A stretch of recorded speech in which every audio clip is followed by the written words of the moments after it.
शब्द संस्कृति के इस मंच पर आपका स्वागत है। आज हम कुछ उन शब्दों के विषय में बात करेंगे जो हिंदी में हर दिन के व्यवहार में प्रयोग होते रहते हैं, पर उनके लिए अंग्रेजी भाषा में आज भी सटीक या कहें बराबर के शब्द उपलब्ध नहीं हैं। हमारी हिंदी में ऐसे अनेक शब्द हैं जिनका अनुवाद अंग्रेजी में करना लगभग असंभव है। शब्दों की तलाश में कसरत बहुत की गई, पर सही विकल्प नहीं मिले तो इन शब्दों को अंग्रेजी संसार में भी ज्यों का त्यों अपना लिया गया। वैसे अंग्रेजी के भी कई शब्द हैं जिनके लिए हिंदी में सटीक विकल्प नहीं मिलते, पर हिंदी में संस्कृत के कारण तार्किक ढंग से शब्द निर्माण की संभावना बहुत है। इसलिए इसमें दूसरी भाषाओं के लिए शब्द निर्माण का काम भी आसान है। हमने समय समय पर अंग्रेजी शब्दों के लिए हिंदी में कई सुंदर शब्द बनाए भी हैं, जैसे कि आकाशवाणी, दूरदर्शन या क्रिकेट जैसे खेल के लिए चौका, छक्का, गुगली आदि आदि। हमारी अन्य भारतीय भाषाओं में देखें तो सब में ही शब्द निर्माण की अद्भुत शक्ति मिलेगी। उदाहरण के लिए मराठी में एयरपोर्ट के लिए विमानतल, तो हॉस्पिटल के लिए रुग्णालय जैसे शब्द मिलेंगे। ये बनाए गए हैं और इन दोनों शब्दों के भाव संप्रेषण की ऊंचाई आप महसूस कर सकते हैं।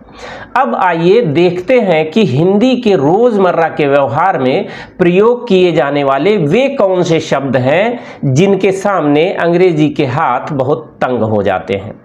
चलिए सबसे पहले बात पहनने ओढ़ने से ही शुरू करते हैं। भारतीय महिलाओं की साड़ी ने अंग्रेजी को ऐसा विकल्पहीन किया कि अब सारी दुनिया साड़ी को साड़ी के ही नाम से जानती है। भाषिक क्षमता अक्षमता के कारण उच्चारण में साड़ी सारी कही जाए तो वह बात अलग है। अंग्रेजी में क्लॉथ या ड्रेप चाहे तो कह दीजिए, पर साड़ी का भाव इनमें नहीं मिल सकता। धोती ने भी ऐसे ही अंग्रेजों को सदियों से परेशान किया।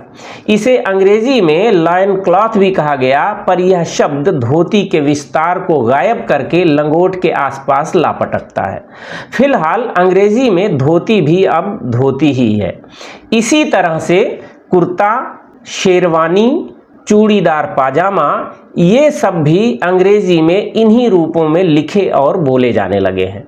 भारतीय महिलाओं की हिंदी वाली बिंदी भी अंग्रेजी अपने माथे पर अपने लहजे में नहीं सजा पाई।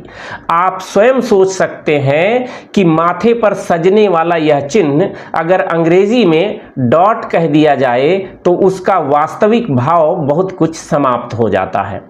विशुद्ध देशज शब्द मेहंदी को तो अरबी उर्दू ने हिना के रूप में अपने हाथों में भरपूर सजा लिया, पर अंग्रेजी इसमें भी समर्थ न हो सकी। हमारे यहाँ विवाह और उत्सव का जो सांस्कृतिक अर्थ जुड़ा है वह केवल मेहंदी से ही व्यक्त होता है। अंग्रेजी में अल्कानेट कहने की कोशिश बहुत कामयाब नहीं रही। अब संस्कृति और जीवन शैली से जुड़े कुछ शब्दों की बात करते हैं। एक शब्द है जुगाड़। इसके लिए कोई अंग्रेजी शब्द नहीं है।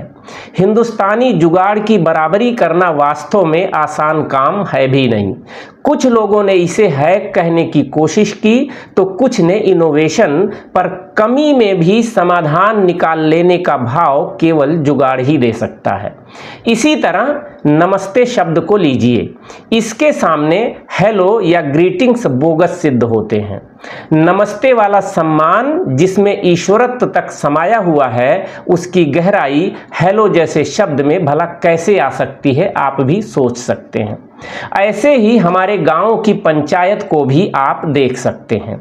इसे विलेज काउंसिल कह सकते हैं, पर 5 जनों से निकले पंचों की सामूहिक बुद्धि का जो अर्थ है वह केवल पंचायत में ही मिल सकता है। ऐसे ही सनातन संस्कृति के शब्द आश्रम को आप ले सकते हैं। इसे चाहें तो कुछ लोग हर्मिटेज कहें, लेकिन साधना और अनुशासन का पूरा भाव हर्मिटेज में नहीं आता। इसके लिए संदर्भों के हिसाब से ग्रोटो, ननरी, मोनेस्ट्री, मंकरी, हार्बर, फ्रायरी, ग्रौली जैसे कई शब्द प्रयोग किए जाते हैं, लेकिन इनमें से कोई भी आश्रम के आसपास भी नहीं पहुंचता। यहीं पर चैनल को सब्सक्राइब करने के विषय में एक बात आपको याद दिलाना चाहता हूं कि इसे वे ही लोग सब्सक्राइब करें जो भाषा की समझदारी बढ़ाने में विशेष रुचि रखते हैं। यह बात ठीक है कि मैं भाषा व्याकरण के साथ संदर्भ के हिसाब से सभ्यता, समाज और संस्कृति की चर्चा भी करता हूं, परंतु मेरा उद्देश्य अपनी भाषा के प्रति जागरूकता बढ़ाना है। इस बात का मुझे अंदाजा है कि इस चैनल पर इस समय 100 के आसपास तक देश के बड़े बुद्धिजीवी, लेखक, पत्रकार और संपादक जुड़ गए हैं, क्योंकि कुछ लोगों के जब तब फोन आ ही जाते हैं। मेरे लिए यह एक उत्साहजनक बात है। मुझे इस बात का भी अंदाजा है कि ऐसे चैनल पर सब्सक्राइबरों की संख्या कोई बहुत अधिक तो नहीं हो सकती, परंतु धीरे धीरे जिस दिन गंभीर श्रोताओं की संख्या 50,000 से ऊपर पहुंच जाएगी तो समझिए कि ये 50,000 50 लाख के बराबर होंगे और उस दिन हम कुछ बड़ा कर गुजरेंगे। हम हिंदी वाले लोग हैं तो हमारी इच्छा है कि हिंदी के हित में सरकारी नीतियों में कुछ सार्थक बदलाव हो। पिछले 1.5-2 दशक में दूसरे मंचों के माध्यम से हमने कुछ नीतिगत परिवर्तन कराने में सफलता पाई भी है। यह इस चैनल पर मौजूद कई लोग जानते ही हैं। मैं समझता हूं कि YouTube के माध्यम से भी ऐसा कुछ हो सकता है। इसके अलावा प्रतियोगी परीक्षाओं की तैयारी करने वाले इक्का दुक्का विद्यार्थियों को भी यदि मेरी भाषा चर्चा में कुछ काम की बातें मिल रही हैं तो यह उनका अपना सौभाग्य है। आपसे बस इतना कहना है कि यदि आप इस चैनल को सब्सक्राइब करते हैं तो यह एक तरह से हिंदी के हमारे अभियान के साथ परोक्ष रूप में आपका जुड़ना है। आशा है कि आप सोच विचार कर सब्सक्राइब बटन दबाएंगे। इसी के साथ पढ़ने में रुचि रखने वाले कुछ मित्रों के सुझाव पर YouTube की चर्चा को लिखित रूप में भी उपलब्ध कराने की योजना मैंने बनाई है। अब आप जल्दी ही यहाँ की चर्चा को मेरी वेबसाइट संतसमीर.com और शब्द संस्कृति नाम से ही बनाए गए फेसबुक पेज पर भी पढ़ पाएंगे। वहाँ पहले प्रकाशित किया जाएगा और यहाँ कुछ देर बाद में। वहाँ की बात कुछ संक्षेप में होगी, लेकिन यहाँ थोड़ी विस्तृत चर्चा रहेगी। पढ़ने में रुचि रखने वाले लोग वेबसाइट और फेसबुक पेज से जुड़ सकते हैं और सुनने में रुचि रखने वाले लोग इस YouTube चैनल से। खैर, अब आइए भारतीय पारिवारिक रिश्तों के कुछ शब्दों पर निगाह डालते हैं। सोचिए कि एक शब्द है चाचा। पिता के छोटे भाई को हम चाचा कहते हैं, पर अंग्रेजी में इसका कोई अलग शब्द नहीं है। वहाँ बस एक ही शब्द है अंकल, जबकि वास्तविकता देखें तो अंकल चाचा का पर्याय नहीं है। इसी तरह भारत के अनेक क्षेत्रों में पिता के बड़े भाई को ताऊ कहते हैं। अंग्रेजी में इसके लिए भी कोई शब्द नहीं है। ताऊ को भी मजबूरी में अंकल ही बनाना पड़ता है। मामा अर्थात माँ के भाई, फूफा अर्थात पिता की बहन के पति। हम सबको पता है कि ये भी सब अंग्रेजी में अंकल ही कहे जाते हैं। अब देखिए कि मौसी का क्या हाल चाल है। मौसी यानी मासी, माँ की बहन मौसी। प्राकृत में मौसी मासिया थी। इसी तरह बुआ अर्थात पिता की बहन, मामी मामा की पत्नी, चाची चाचा की पत्नी। इन सब के लिए भी अंग्रेजी में कोई अलग नाम नहीं है, बस एक ही शब्द आंट या आंटी। ससुराल के रिश्तों की बात करें तो और भी मज़ेदार स्थिति है।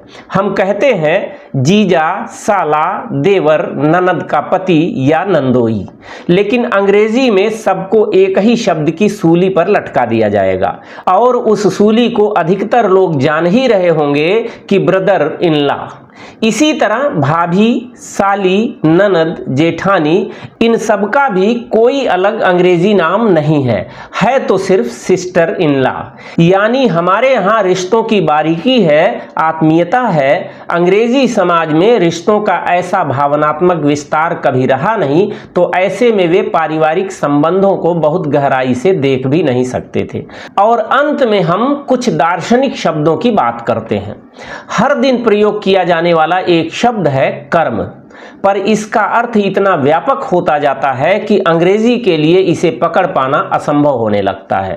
कर्म को अंग्रेजी में एक्शन या डीड कह सकते हैं, पर बात बनती नहीं।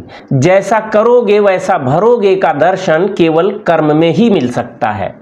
Act, doing, object, performance, task जैसे शब्द इसके बहुत छोटे हिस्से को ही पकड़ सकते हैं। इसी तरह से धर्म को रिलीजन कहना सरासर गलत है। धर्म केवल पूजा पाठ नहीं बल्कि धारण करने योग्य सत्य और आचार है। धर्म को राइटचसनेस नहीं कह सकते। धर्म की व्याख्या के लिए अंग्रेजी की परंपरा में कुछ और भी शब्द मिलेंगे, जैसे कि faith, duty, law, virtue, right, denomination, dure, sect, doxy, merit, attribute, nature, property, quality. लेकिन ये सब धर्म के भीतर समा जाएंगे पर धर्म को व्यक्त कर पाने में असमर्थ साबित होंगे। ऐसे ही योग को एक्सरसाइज या वर्कआउट नहीं कहा जा सकता, क्योंकि योग का अर्थ है शरीर, मन और आत्मा का मिलन। इस नाते अंग्रेजी में भी यह योग या योगा ही है। इसी तरह गुरु, आचार्य, मंत्र, प्रसाद, आनंद जैसे तमाम शब्द हैं जो अंग्रेजी में भी वैसे ही बोले जाते हैं जैसे कि हमारी हिंदी या संस्कृत में हैं। इनके लिए इनके बराबर के शब्द अंग्रेजी में अब तक नहीं हैं। कभी प्रसिद्ध लेखक स्वर्गीय खुशवंत सिंह ने लिखा था कि हिंदी से ज्यादा दरिद्र भाषा मैंने आज तक नहीं देखी जहां रैट और माउस के लिए अलग शब्द तक नहीं।